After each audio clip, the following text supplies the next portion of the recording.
Oh, hello everybody and welcome back.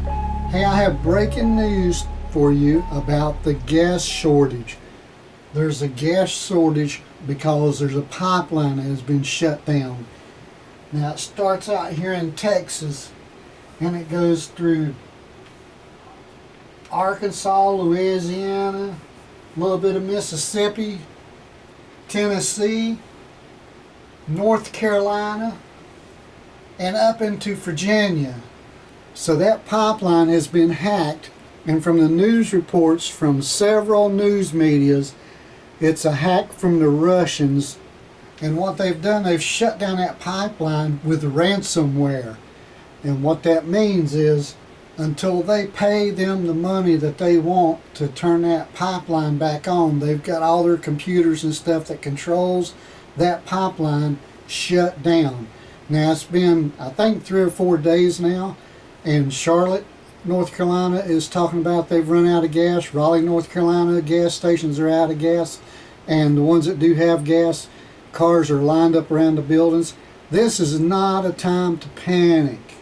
If you have a half a tank or more gas in your car and you're not planning on going anywhere or don't need it for long trips, you probably should not worry about it. That's what they say. I say, if you can get gas in your car, fill it up. If you have some cans, fill them up. Because they cannot tell us how long this gas shortage is going to last, or that this cyber attack, how long this cyber attack is going to last on this gas line. Let me just show you on TV, on my YouTube channel, all the TV stations up there, that, and you're not hearing nothing about it.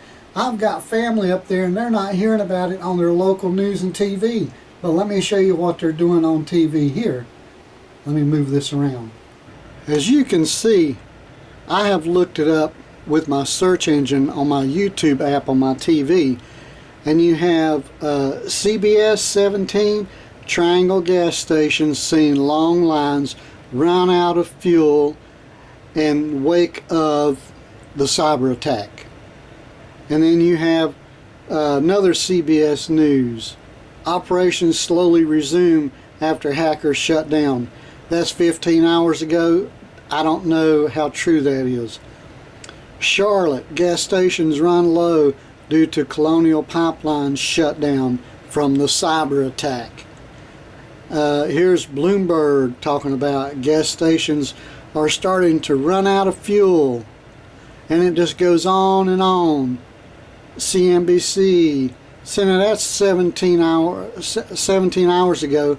They're not talking on the same channel that they said it's getting ready to resume. This channel that don't say anything about it resuming.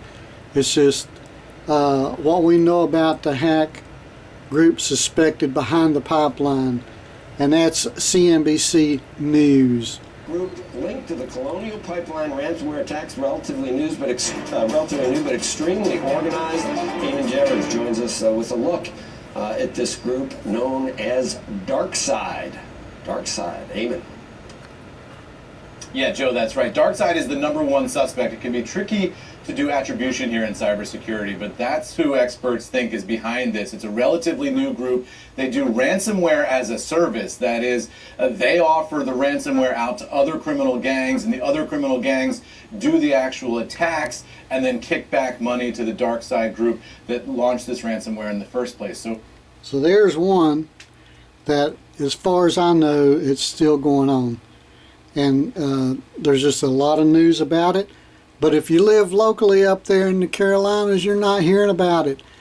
And it's going to get worse before it gets better because they're running out of fuel. So this is breaking news. And if you live in these areas where this pipeline comes through and you're dependent on that pipeline, because if you have a pipeline, you don't have trucks, and you just don't call up and say, hey, we need enough trucks to haul enough fuel for all these states.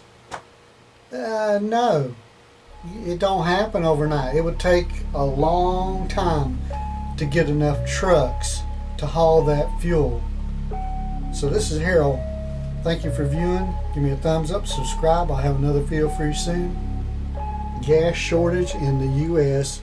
due to cyber attack.